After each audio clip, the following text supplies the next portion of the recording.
party. Time to bring in Tom Homan. He's a former ICE director and Fox News contributor. Because, Mr. Homan, we have so much to talk about in terms of what's happening now with immigration. First off, how about the Fox News poll that says less than half the country is for the wall? Yeah, look, it's incredible how that story has taken such a turn. Look, I've been doing this for 34 years. As you know, I started in the Border Patrol. Every place they have put a wall up or a barrier, it has worked. 100% of the time. Not some of the time. Every time they put a barrier up, illegal crossings have dropped. Why would we not want the wall? But the far left media is pushing a false story to the American people. But, Tom, what about the Republican-led two houses of our Congress? There's no money for the wall in the latest budget. That irritates me even more because those people are putting their political ambitions ahead of their job, which is to protect the sovereignty of this country and protect our border. They know it works. So it's, you know, I've been out there, you know, I get frustrated with the Democrats because none of them want the wall, right? They all want sanctuary cities to keep illegal aliens in, but they don't want a wall to keep them out, which I think is completely backwards.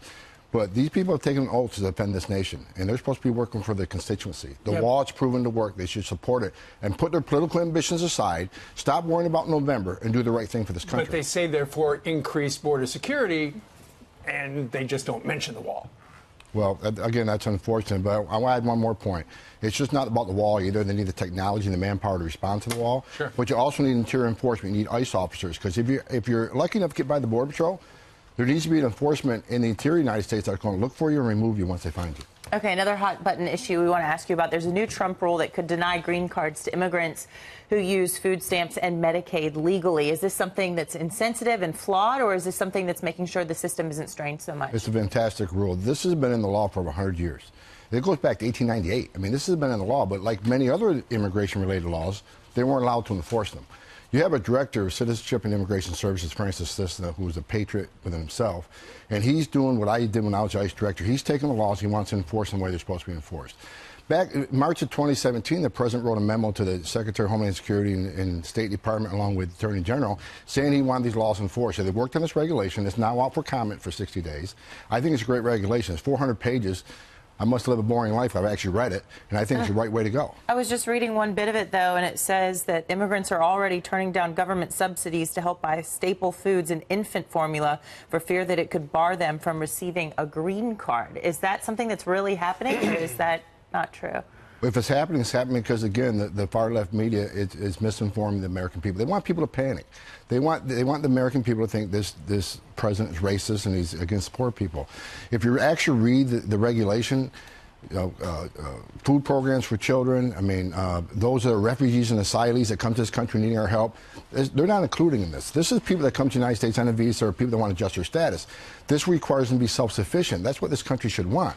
Under this president, a lot less Americans are on food stamps. Why wouldn't we want the same for the people that come to this country on a visa? Yeah, absolutely. So, meanwhile, there's another study. If you talk about immigration reform, they say, well, what do you do about the illegals here already? Now we've got even a bigger problem than we thought. It turns out they do a Yale study, and they look at the number of illegal immigrants in the United States. It's nearly twice as great as we thought. Could it be up to 22 million? I read that last night. I don't know whether to believe it or not. I'd like to see the study and actually see how they did it.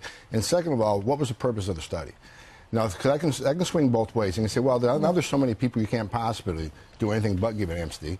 But on the other hand, regardless if that's a tack you want to take, I think that shows even more. We need border security. We need the wall. We need immigration enforcement. We finally got a president that wants to protect the sovereignty of this country. He wants to protect Border Patrol agents, ICE agents, let them do their job. Right. So I think this gives the president more ammunition to say, look, we need to fix this border. Well, it sounds like these researchers at Yale, over 25 years, looked at things like deportation, apprehensions at the border, visa overstays, along with death rates and immigration rates, and they based their the presumption that it could be anywhere from 16.7 million to an average of 22 million, which is a lot bigger than we thought. Big spread.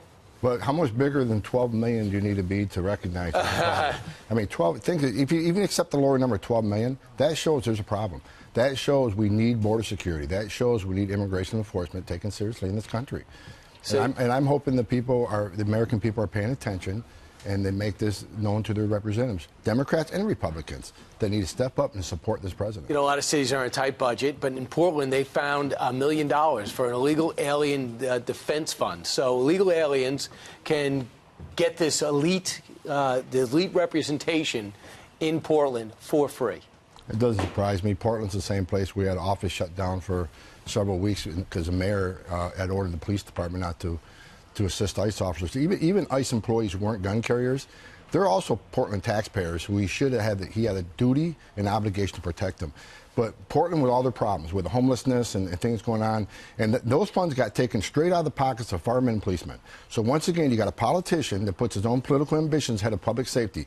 You telling me the police chief couldn't use that $1 million, or the fire department? We could put more police on the street, more firemen out there to answer a call for emergencies. But no, they're going to fund illegal aliens to help them stay in the United States, which is going to be a further enticement for more people to come to a sanctuary city like Portland, be protected from ICE, and even get an attorney. You know, every illegal alien across the border is going to be heading to Portland. It's their choice. They can do what they want to with their money. It's unfortunate, though, because when you entice further illegal entry in this country, you put law enforcement at risk. And people die into this country every day. This isn't just about enforcing the law. This is about women being raped, children dying crossing that river, children and families being put in trunks of cars and back of tractor trailers. We've seen the tragedies that happen. When you dangle those carrots of sanctuary cities, protection from ICE, abolish ICE, we're going to give you free attorneys to help fight your case, that entices more people to come to this country illegally, puts more lives at risk, and you're bankrolling the very criminal organization that smuggle people that have murdered Border Patrol agents and special agents. It's just ridiculous that they chose to do this. Same thing New York City did a couple years ago. Tom Homan, thanks so much. Great to see you on the couch.